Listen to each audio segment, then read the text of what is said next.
Setelah insiden Shibuya berakhir, kondisi Jepang semakin kacau. Terutama Tokyo yang saat ini sudah berubah seperti kota mati. Jutaan roh kutukan yang dilepaskan Geto palsu benar-benar telah mengacaukan kota, mulai dari gedung sampai fasilitas umum. Hal ini memakan banyak korban jiwa. Warga sipil juga berbondong-bondong mengungsi ke daerah terpencil. Sementara itu, nasib Itadori Yuji juga suram. Setelah Gojo tersegel, tidak ada lagi orang yang bisa melindunginya dari eksekusi. Apalagi Sukuna menghabisi banyak orang di Shibuya. Jadi cuma masalah waktu sampai ada eksekutor yang datang buat menghabisi nyawanya. Setelah arc insiden Shibuya, cerita akan masuk ke arc eksekusi Itadori. Di arc ini, kita akan melihat bagaimana Yuji menghadapi para eksekutor yang diperintah oleh petinggi. Kita juga akhirnya diberi clue soal identitas orang tua Yuji. Arc eksekusi Itadori dibuka dengan kembalinya Yuta Okotsu. Yuta menyelamatkan seorang anak yang hampir terbunuh. Di sini ada yang menarik di mana Yuta ternyata masih punya roh kutukan yang dia panggil Rika. Di sini masih misteri apakah roh kutukan ini masih sama dengan roh kutukan Rika sebelumnya. Karena roh kutukan Rika ini harusnya sudah dimurnikan.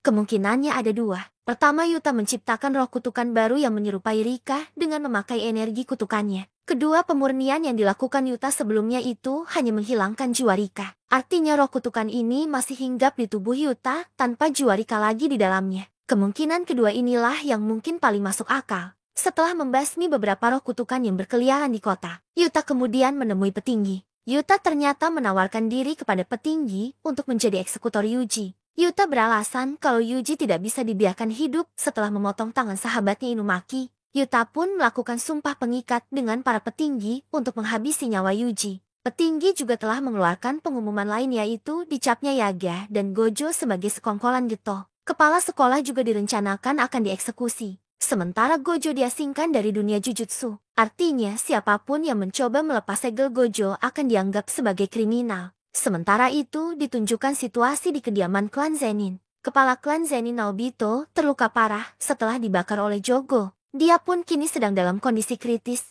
Ketiga calon pewaris kepala klan pun berkumpul. Mereka adalah penyihir Jujutsu tingkat pertama, Naoya, Ogi, dan Jinichi. Tidak lama kemudian utusan Naobito pun datang. Dia membawa berita duka di mana Naobito telah menghembuskan nafas terakhirnya. Dan disitulah si utusan langsung membacakan surat wasiat Naobito di depan Naoya, Ogi, dan Jinichi. Wasiat tersebut berisi penunjukan Naoya sebagai kepala klan Zenin. Naoya dipilih sebagai kepala kalau mendapat persetujuan dari Ogi dan Jinichi. Tapi tidak itu saja. Naobito juga ternyata punya pengecualian lain.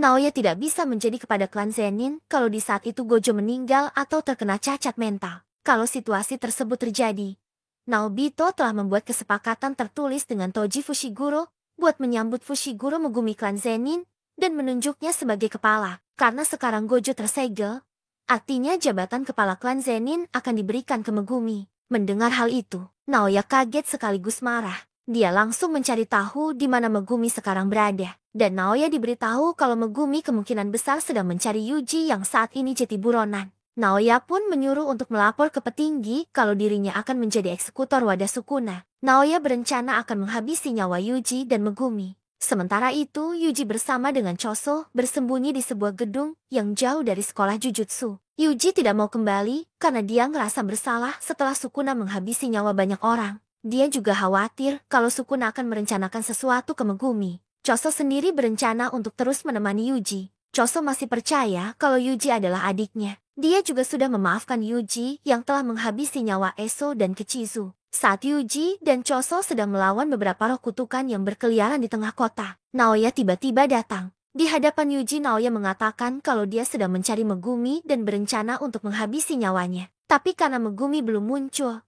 Naoya pun berencana untuk melumpuhkan Yuji dan menjadikannya sebagai umpan. Dan terjadilah sebuah pertarungan Naoya melawan Yuji dan Choso. Di sini ditunjukkan kalau Naoya mempunyai pergerakan yang super cepat saat bertarung. Sama seperti Naobito, saat pertarungan ketiganya masih berlangsung, sebuah energi kutukan super dahsyat tiba-tiba mendekat. Yuta pun telah tiba. Melihat betapa menakutkannya kekuatan Yuta, Naoya langsung menjelaskan kalau dia ada di pihaknya. Naoya pun mengajak Yuta untuk bekerja sama. Dia akan melawan Choso sementara Yuta dipersilahkan melawan Yuji. Tapi Naoya meminta agar Yuta tidak langsung melapor ke petinggi setelah menghabisi nyawa Yuji. Ini karena dia ingin menjadikan Yuji sebagai umpan. Dan dimulailah pertarungan Naoya melawan Kozo dan Yuji melawan Yuta. Mengetahui betapa kuatnya seorang Okotsu Yuta, Yuji berencana untuk kabur. Dia pun melempari Yuta dengan mobil untuk menghambat pergerakannya. Tapi secara mengejutkan Yuta menunjukkan kalau dia tidak kalah kalau soal adu fisik.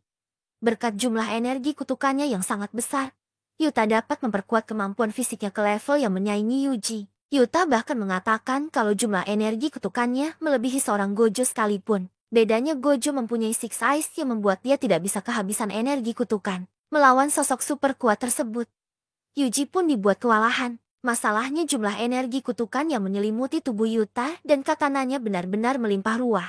Tiap serangan yang dikirim Yuta pun hasilnya akan mematikan. Tapi Yuji tidak menyerah. Dia masih memegang teguh kata-kata terakhir Nanami untuk terus bertahan hidup. Yuji pun mengambil pisau dari sebuah mobil jeep. Yuji yang tidak terbiasa bertarung dengan senjata, mencoba untuk menghentikan katana Yuta. Adu serangan pun terjadi. Yuta berhasil membelah pisau Yuji dan menebas badannya. Di saat yang sama, Yuji juga berhasil memotong katana Yuta dengan menendangnya. Meski dengan luka tebasan di perutnya, Yuji masih bisa bertarung. Dia pun berniat untuk menyerang Yuta yang telah kehilangan katananya. Tapi tiba-tiba Rika muncul dari belakang Yuji dan menghentikan pergerakannya. Dan disitulah Yuta langsung menancapkan katananya yang terpotong ke dada Yuji. Yuta berhasil menghabisi nyawa Yuji. Tapi di sini ada kejadian aneh di mana Sukuna malah tersenyum. Sementara itu, pertarungan Choso dan Naoya masih berlangsung. Dengan teknik 24 FPS-nya, Naoya berhasil membuat Choso kerepotan. Tapi tekad Choso untuk melindungi adiknya juga tidak kalah kuat.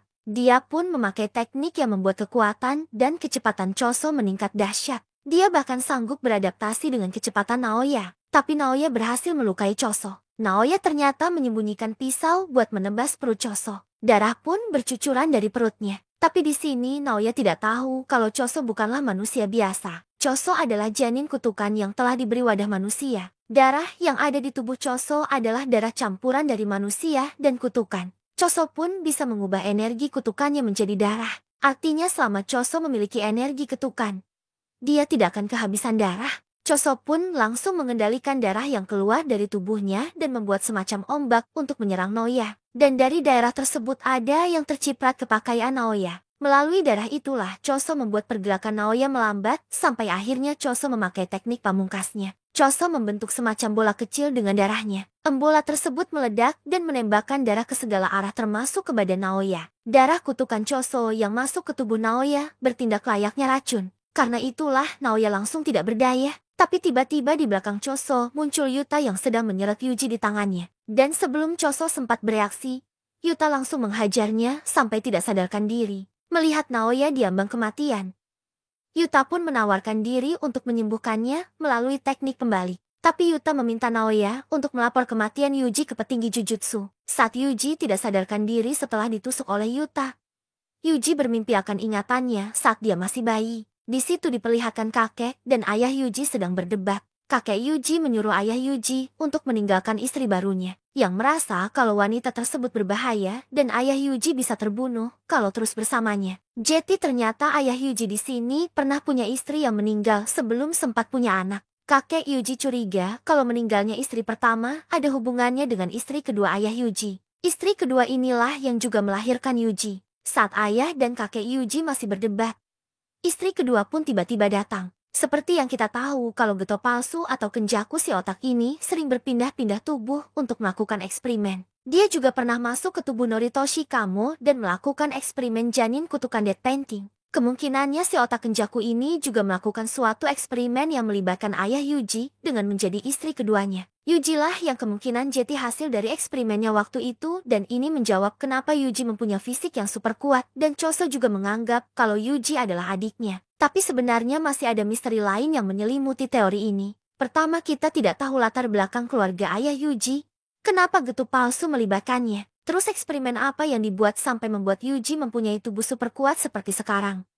Dan yang paling membuat penasaran, kenapa bentuk jahitan di dahi ibu Yuji agak berbeda? Kalau Geto palsu dan Noritoshi Kamo mempunyai jahitan yang kelihatan jelas di dahinya. Jahitan di dahi ibu Yuji lebih mirip bekas jahitan yang sudah mau sembuh. Padahal jahitan ini harusnya Jeti sumpah terikat Geto palsu untuk memperkuat tekniknya. Jeti apa yang sebenarnya terjadi? Setelah mendapat mimpi tersebut, Yuji pun langsung terbangun dan yang ada di depan matanya adalah sosok yang baru saja menghabisinya yaitu Yuta. Melihat Yuji terbangun, Yuta secara mengejutkan langsung tersenyum lebar. Ternyata selama ini, Yuta cuma berakting menjadi eksekutor agar dia bisa langsung menyelamatkan Yuji. Jeti beberapa bulan sebelumnya, Gojo sempat menyuruh Yuta untuk melindungi Yuji dan murid lain kalau Gojo kenapa-napa. Yuta pun terpaksa menghabisi nyawa Yuji karena dia telah melakukan sumpah terikat dengan petinggi. Tapi untungnya Yuta mempunyai teknik membalik yang bisa menyembuhkan orang lain. Yuta mau melakukan semua ini karena dia merasa kalau Yuji adalah sosok penting bagi teman-temannya. Yuta juga paham dengan kondisi Yuji karena dia pernah ada di posisinya. Yuta pernah masuk daftar eksekusi karena mempunyai kekuatan yang berbahaya. Bedanya kekuatannya dimiliki Uji ini asalnya dari pihak lain.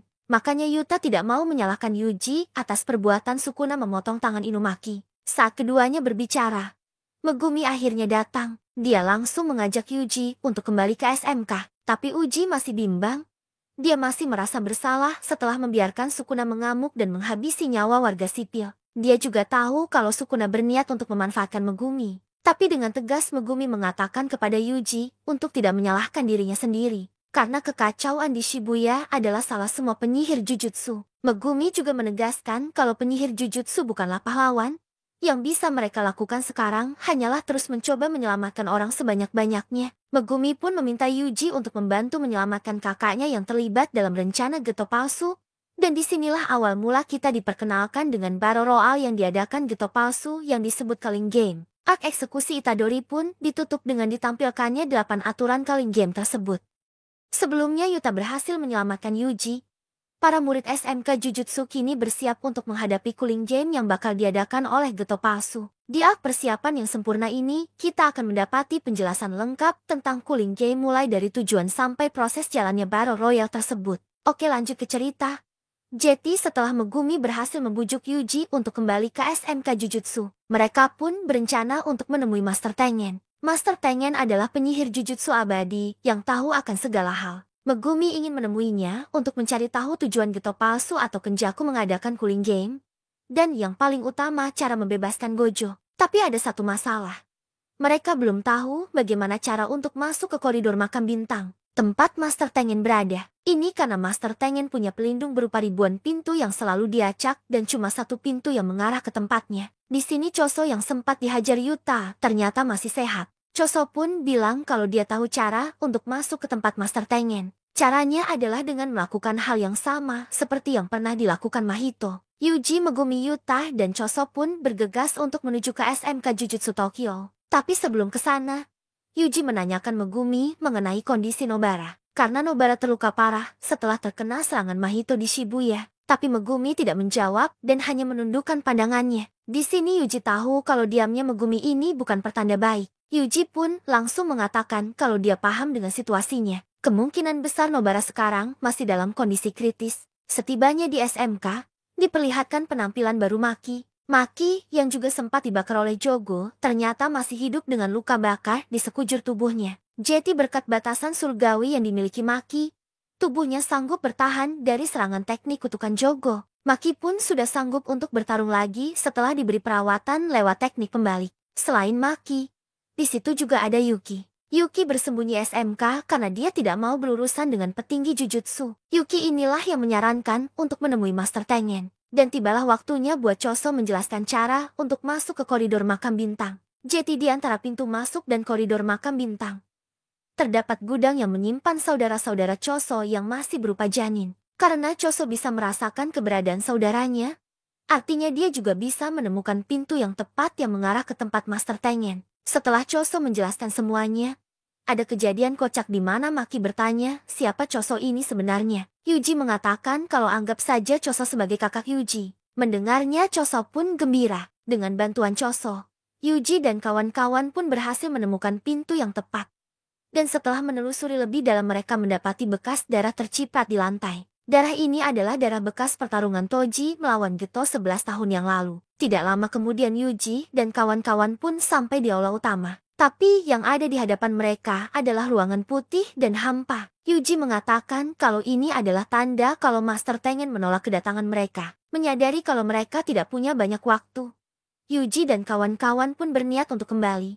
Tapi tiba-tiba ada sosok yang muncul dan memanggil mereka. Dan disinilah pertama kalinya diperlihatkan wujud Master Tengen. Master Tengen berwujud layaknya monster humanoid dengan 4 mata. Ternyata wujudnya berubah seperti ini karena Master Tengen belum menemukan wadah star plasma baru setelah Riko Amanai terbunuh. Master Tanya juga menjelaskan kalau alasannya sempat menolak kehadiran Yuji dan kawan-kawan adalah karena dia takut salah satu dari mereka bersekongkol dengan Geto palsu atau Kenjaku. Kenjaku adalah penyihir jahat atau pengguna kutukan yang telah hidup sejak ribuan tahun yang lalu dengan terus berpindah-pindah tubuh. Di hadapan Master Tengen, Yuta mengatakan kalau alasan mereka datang adalah untuk menanyakan dua hal. Tujuan Kenjaku dan cara membebaskan Gojo. Master Tengen mengatakan kalau dia bersedia menjawab pertanyaan tersebut. Tapi dia punya syarat. Salah dua dari Yuta Yuki dan Choso harus bersedia menjadi penjaganya. Alasannya karena Master Tengen memprediksi kalau Kenjaku akan datang menyerangnya. Master Tengen pun menjelaskan tujuan dari Kenjaku. Tujuan utama Kenjaku adalah memaksa seluruh umat manusia di seluruh penjuru Jepang untuk berevolusi. Caranya adalah dengan menggabungkan mereka dengan Master Tengen. Jadi karena Master Tengen gagal bergabung dengan Riko Amanai, tubuhnya kini mengalami evolusi, dan sekarang tidak mustahil baginya untuk bergabung dengan manusia yang bukan wadah star plasma. Jiwa Master Tengen yang telah berevolusi juga telah menyebar ke seluruh penjuru Jepang. Dan wujud yang ada di hadapan Yuji dan kawan-kawan adalah wujud yang dibentuk lewat teknik penghalangnya. Ini artinya satu persatu warga Jepang bisa bergabung dengan Master Tengen dan revolusi menjadi sosok yang melebihi seorang penyihir. Dan kalau ada satu saja orang yang berevolusi dan lepas kendali, penghalang Master Tengen tidak bisa lagi diandalkan. Kejahatan pun bakal menyebar dan menyelimuti bumi. Artinya kekacauan yang terjadi di Tokyo kini bakal terjadi juga di seluruh penjuru dunia. Lalu muncullah pertanyaan, kenapa Master Tengen tidak menolak saja penggabungannya? Inilah akar masalahnya. Master Tangan yang telah berevolusi sekarang lebih mirip roh kutukan dibanding manusia. Artinya dia bisa saja diserap oleh Kenjaku lewat teknik kutukan Geto. Mendengar hal tersebut, Yuji dan kawan-kawan terkejut. Mereka langsung sadar betapa mengerikannya bahaya yang sudah ada di depan mereka. Lalu Yuki bertanya, kenapa baru sekarang Kenjaku menjalankan rencananya? Padahal dia telah hidup lebih dari 1000 tahun. Dan Master Tengen menjelaskan kalau dulunya Kenjaku memang pernah berniat untuk melakukan hal yang sama. Tapi dia telah 2 kali dikalahkan oleh pemilik Six Eyes. Kenjaku juga pernah menghabisi nyawa pemilik Six Eyes dan wadah star plasma saat mereka masih berumur kurang dari 1 bulan. Tapi di hari penggabungan, pemilik Six Eyes dan wadah star plasma yang baru terlahir, artinya Master Tengen, wadah star plasma dan pemilik Six Eyes itu selalu terikat oleh takdir. Setelah itu, Kenjaku mengganti strateginya dari menghabisi nyawa pemilik Six Eyes ke menyegelnya. Dan langkah pertamanya adalah mencari kotak alam penjara. Tapi situasi baru benar-benar memburuk setelah adanya insiden yang tidak terduga 11 tahun lalu, yaitu saat wadah star plasma Riko Amanai terbunuh oleh Toji. Jadi Toji yang punya batasan surgawi dan terbebas dari energi kutukan telah merusak takdir Master Tengen, Riko dan Gojo. Jadi Toji membunuh Riko dan setelah Riko terbunuh, ideologi Geto mulai menyimpang dan berubah jadi jahat. Dan saat Geto menjadi penyihir jahat, dia pun dibunuh oleh sahabatnya, Gojo. Karena Gojo tidak mengamankan jasad Geto waktu itu, Kenjaku mengambil alih jasad tersebut, dan berkat tubuh Geto itulah Kenjaku berhasil membuat Gojo lengah dan menyegelnya. Teknik Geto juga akan dipakai untuk menyerap Master Tengen. Artinya saat ini Kenjaku mempunyai bidah-bidah yang dibutuhkan untuk melancarkan aksinya. Cooling Game ini sendiri berperan layaknya ritual. Dengan memanfaatkan energi kutukan peserta yang ikut serta penghalang yang mengelilingi, seluruh penduduk Jepang akan dibawa ke sisi lain atau Higan. Dengan ritual tersebut telah proses penggabungan dengan Master Tengen akan dilakukan. Istilah Higan sendiri biasanya merujuk ke dunia setelah kematian. Untuk melancarkan ritual ini, Kenjaku juga memasang sumpah terikat, yaitu dengan tidak berlaku sebagai Game Master. Artinya meski Kenjaku dibunuh, Cooling Game bakal tetap berlangsung sampai semua peserta mati. Ini berarti satu-satunya cara untuk menyelamatkan Sumiki kakak Megumi adalah dengan bergabung ke Cooling Game, memperoleh poin yang cukup dan mengajukan aturan agar Sumiki dan peserta yang tidak mau ikut bisa keluar. Ini sesuai dengan aturan nomor ke-6. Itulah jawaban Master Tengen soal tujuan Kenjaku mengadakan Cooling Game. Sebelum menjawab pertanyaan kedua soal cara membebaskan Gojo, Master Tengen meminta untuk memutuskan siapa yang akan jadi penjaganya. Di sini Choso dan Yuki menawarkan diri. Choso bersedia karena dia ingin melawan Kenjaku, sosok yang juga jadi dalam eksperimen janin kutukan Dead Painting. Sementara Yuki masih ingin berdiskusi dengan Master Tengen. Alat untuk membebaskanku Gojo sendiri ada pada kotak yang dimiliki Master Tengen. Kotak tersebut adalah gerbang belakang alam penjara. Dengan membuka kotak tersebut, Gojo pun bisa dibebaskan. Tapi sayangnya cuma pemilik gerbang depan atau Kenjakulah yang bisa membukanya. Artinya gerbang belakang ini perlu dihancurkan secara paksa. Memakai senjata yang bisa menonaktifkan teknik kutukan. Contohnya tombak surga terbalik yang pernah dipakai Toji atau tali hitam yang pernah dipakai Miguel. Masalahnya kedua senjata tersebut telah dihancurkan oleh Gojo sendiri. Yuta juga sempat ke Afrika untuk mencari tali hitam tapi hasilnya nihil. Tapi Master Tengen masih punya satu cara lagi untuk membebaskan Gojo, yaitu dengan memakai teknik salah satu peserta Cooling Game yang bernama Kurusu Hana atau si malaikat. Kurusu adalah penyihir dari 1000 tahun yang lalu dan mempunyai teknik untuk mematikan segala teknik kutukan. Dialah yang jadi kunci terakhir untuk membuka gerbang belakang alam penjara. Lokasi Kurusana sendiri ada di koloni sisi timur Tokyo. Apa itu koloni? Jeti Cooling Game ini akan ada 10 arena pertarungan yang tersebar di seluruh penjuru Jepang, terkecuali Hokkaido yang dianggap sebagai tanah keramat. Arena inilah yang disebut dengan koloni. Tiap-tiap koloni dikelilingi oleh tirai dan terhubung oleh garis yang akan membawa seluruh penduduk Jepang ke sisi lain atau Higan. Menurut Master Tengen sendiri, ritual Cooling Game ini bakal berlangsung selama kurang lebih 2 bulan. Berikutnya Yuji dan kawan-kawan pun membahas 8 aturan Cooling Game bersama Master Tengen. Setelah mendiskusikan seluruh aturan yang ada, Yuji dan kawan-kawan pun bersiap untuk berpisah dan menjalankan peran mereka masing-masing. Choso dan Yuki akan tetap dimakan bintang untuk menjaga Master Tengen. Sementara Maki berencana untuk mencari senjata kutukan di tempat Kumiya Juzo dan kediaman klan Zenin. Karena jabatan kepala klan Zenin kini sudah diberikan ke Megumi, Maki bisa bebas masuk ke gudang senjata klan. Setelah itu, Maki juga berniat menemui Panda dan memberitahu info Cooling Game padanya. Yuta sendiri akan langsung masuk ke salah satu koloni untuk melakukan investigasi. Sementara Megumi dan Yuji disuruh mencari murid kelas 3 Hakari Kinji. Dialah murid misterius yang mungkin sudah banyak ditunggu-tunggu kehadirannya. Karena kekuatan Hakari juga sudah diakui oleh Gojo sendiri. Ita bahkan mengatakan kalau sedang semangat, Hakari bisa lebih hebat darinya. Sebelum berpisah, Yuji pun berterima kasih pada Choso karena sudah mau membantunya. Dan melihat adiknya mengapresiasi usahanya, Choso terlihat menangis. Choso ini terus menemani Yuji di saat dia sempat depresi setelah mengalami segala kekacauan di Shibuya. Kemudian diperkenalkan salah satu peserta Cooling Game yang bernama Takaba Fumihiko. Takaba adalah komika yang sedang terpuruk karena lawakannya selalu gagal menghibur penonton. Dia bahkan disuruh berhenti oleh manajernya. Di sini ada kejadian menarik. Jadi salah satu kolega Takaba mengatakan kalau komika itu ada 2 tipe.